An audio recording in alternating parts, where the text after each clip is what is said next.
एक एपी के first 51 terms का हमें सम चाहिए।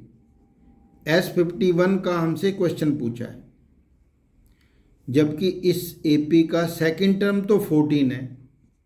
A2 हमें गिवन है 14 और इसका जो थर्ड टर्म है वो है 18। A3 हमें गिवन है 18। अब इस स्टेटमेंट को हम मैथमेटिकली लिख चुके हैं, तो अब हम क्वेश्चन को देखेंगे नहीं, अब इस लिखे हुए के अकॉर्डिंग क्वेश्चन अटेम्प्ट करेंगे। A2 मतलब है A प्लस डी। A2 का फॉर्मूला यही होता है, A plus D is equal to 14। अब हमें ना तो A गिवन है ना D गिवन है, तो हम AD की इसे इक्वेशन मान लेंगे फर्स्ट। और A3 का मतलब तो हमें मालूम है A प्लस 2D को बोलते हैं, तो A प्लस 2D की वैल्यू गिवन है 18। इसमें भी AD तो मालूम नहीं है, तो इसे इक्वेशन नंबर 2 मान लेंगे। अब सेकंड और फर्स्ट को हम एलिमिनेशन मेथड से इसलिए सोल्व करना चाहेंगे क्योंकि फर्स्ट टर्म A है और यहाँ भी A है, तो फर्स्ट टर्म एग्जैक्टली मैच हो रहा है। सेकंड माइनस फर्स्ट करेंगे तो A में से A को माइनस करेंगे, सेकंड इक्वेशन में से फर्स्ट को माइनस कर रहे हैं तो A तो कैंसिल हो गया। 2D माइनस D का मतलब हुआ D, और 18 माइनस 14 का मतलब हुआ 4। यहाँ से D की वैल्यू निकल के आ गई। सेकंड माइनस फर्स्ट हमने लिख दिया, इस लिखे हुए को करना है, अपॉन में एक लिख करके क्वेश्चन को बढ़ाना नहीं है। अब D की इस वैल्यू को पुट करनी है, किसी भी इक्वेशन में पुट करेंगे। फर्स्ट में पुट करेंगे क्योंकि फर्स्ट के जो है नंबर्स हैं वो छोटे हैं सेकंड की तुलना में, तो A एज इट इज़ और D की वैल्यू जो निकली है हमारे पास 4 इज इक्वल टू 14। तो इसका मतलब A की वैल्यू निकल के आ गई 14 माइनस 4 मतलब 10। जब हमें किसी AP का फर्स्ट टर्म और कॉमन डिफरेंस मालूम हो तो फिर जो मर्जी कैलकुलेट कर सकते हैं। हमें क्या चाहिए, S51। S51 का आंसर मिलेगा हमें 51 divide by 2 double of first term plus 51 से एक कम 51 माइनस 1 मतलब 50 और D, ये वैल्यू आएगी हमारे पास 51 टर्म्स के समेशन की। 51 divide by 2 double of A का मतलब डबल ऑफ 10 है, डबल ऑफ 10 तो हो गया 20 प्लस 50 टाइम्स ऑफ D का मतलब 50 टाइम्स ऑफ 4 है, तो 54 जा 200।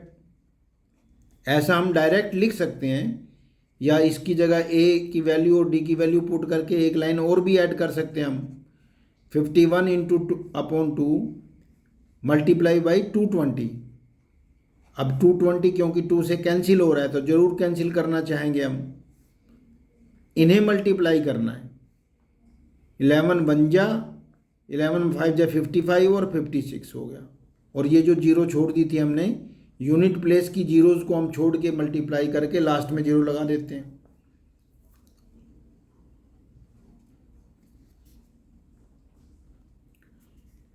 एक एपी के फर्स्ट 7 टर्म्स का जो सम है वो हमें गिवन है 49। S7 का आंसर 49 बता रहा है, और that of 17 terms, that of 17 terms मतलब sum of first 17 terms S17, language तो पहचाननी होगी, और 289। ये दो चीज़ें हमें गिवन है, जबकि हमसे पूछ रहा है find sum of first n terms. Sn के ऊपर क्वेश्चन मार्क उसने लगाया है, तो Sn का आंसर तो n की शक्ल में ही आएगा। S7 49 का मतलब है 7 डिवाइड बाई 2, 7 अपॉन में 2 double of first term plus 7 minus 1 6D, ये मतलब होता है S7 का फॉर्मूले के अकॉर्डिंग। और इस इक्वेशन को यदि हम सिंप्लीफाई करना चाहें, अगर हम, ये इम्पोर्टेंट इसीलिए है, देखो यहाँ से 2 कॉमन आके इस 2 से कैंसिल होगा, जब यहाँ से 2 कॉमन आएगा तो यहाँ बचेगा A, ब्रैकेट के अंदर इसे छोड़ दिया मैंने। 2 कॉमन आने के बाद क्या बचेगा, A बचेगा यहाँ, प्लस यहाँ 2 3 जा 6 3D, और जो 2 कॉमन आके यहाँ बैठा होगा उसने इस 2 को कैंसिल किया। या कोई बच्चा ये समझ सकता है कि 2 ने इसको भी कैंसिल किया और इसको भी कैंसिल किया, ये जो 2 है दोनों का कॉमन है, इसलिए दोनों को कैंसिल करेगा। इज इक्वल टू, उसी समय 7 को हम राइट साइड में शिफ्ट करेंगे तो 49 डिवाइड बाई 7 होगा। मल्टीप्लाई चीज़ जब साइड चेंज करती है तो डिवाइड करती है उधर जाके उसको, तो 49 को 7 से डिवाइड करेंगे तो 7 आएगा। अब ना तो a मालूम है हमारे पास ना d मालूम है, तो a प्लस डी की एक इक्वेशन ही तैयार हो जाएगी हमारे पास। इसे हम इक्वेशन मान लेंगे। a और d में से कोई वैल्यू पता होती तो हम पुट करके दूसरे की वैल्यू निकाल लेते। एक चीज़ तो हमें ये गिवन थी। अब S17 का मतलब तो ये होता है 17 divide by 2, 17/2 double of first term plus 17 minus 1 यानी 16d इज इक्वल टू 289। अब ये 2 इन दोनों को कैंसिल करेगा, या यूं कह लो 2 कॉमन आके बाहर इस 2 को कैंसिल करेगा, जैसे मर्जी समझ लो।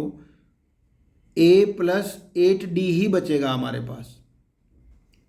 जब 2 ने इसको भी कैंसिल करना है, इसको भी करना है, और 17 ने उसी समय उधर जाके 289 को कैंसिल करना है, और 17 या 289 होता है। तो ये इक्वेशन नंबर 2 आ गई। अब ये इंपॉर्टेंट इसीलिए है, कई बच्चे ये 7 को इन दोनों से इंटू करेंगे, 2 को उससे इंटू करेंगे, बड़े बड़े नंबर बन जाएंगे, फिर बड़ी बड़ी इक्वेशंस बड़े बड़े नंबर वाली को सोल्व कर रहे होंगे तो खुद ही मुश्किल बना देंगे इस क्वेश्चन को। अगर हम इस बात का ध्यान रखेंगे कि इक्वेशन को किस तरह से छोटा किया जा सकता है, वही इस क्वेश्चन में यूज़ करके हमें ये समझाया गया कि इक्वेशन को छोटा करना सीखो। अब 2 इक्वेशंस को सोल्व करने के हमारे पास elimination, substitution method, cross method, बहुत सारे मेथड्स हैं। यदि फर्स्ट टर्म या सेकंड टर्म आपस में मैच हो जाएं तो सबसे बेस्ट फिर एलिमिनेशन मेथड होता है। तो एलिमिनेशन मेथड में हम क्या करते हैं, सेकंड में से फर्स्ट को माइनस करेंगे या फर्स्ट में से सेकंड को माइनस करेंगे। तो क्योंकि सेकंड बड़े नंबर वाली इक्वेशन है तो यहाँ हम सेकंड माइनस 1 कर लेते हैं। a माइनस a किया तो a कैंसिल हो गया, 8d में से 3d माइनस किया तो मिला 5d, और 17 में से हमने 7 को माइनस किया तो मिलेगा 10। तो इससे हमें d कैलकुलेट मिल जाएगा, d की वैल्यू मिल जाएगी 5 2 या 10 यानी 2 आ गई। अब d की इस वैल्यू को अगर हम किसी इक्वेशन में पुट करेंगे तो हमें a की वैल्यू मिल जाएगी। हम कहेंगे d की वैल्यू को हम पुट कर रहे हैं इन इक्वेशन 1 छोटे नंबर्स की इक्वेशन है इसलिए 1 में पुट करेंगे। 2 की तुलना में 1 के जो नंबर्स हैं ये 137, 189, 17 की तुलना में छोटे हैं, इसलिए इधर पुट करना है। a प्लस 3 के साथ d की वैल्यू इजकल टू 7। तो हम देख सकते हैं कि a का आंसर 7 माइनस 6 मिलेगा, तो ये तो 1 हुआ। तो इस तरह से a और d की वैल्यू जब हमें मिल जाएगी तो फिर हम AP का जो मर्जी पूछ ले, हमसे पूछा क्या था, SN पूछा था।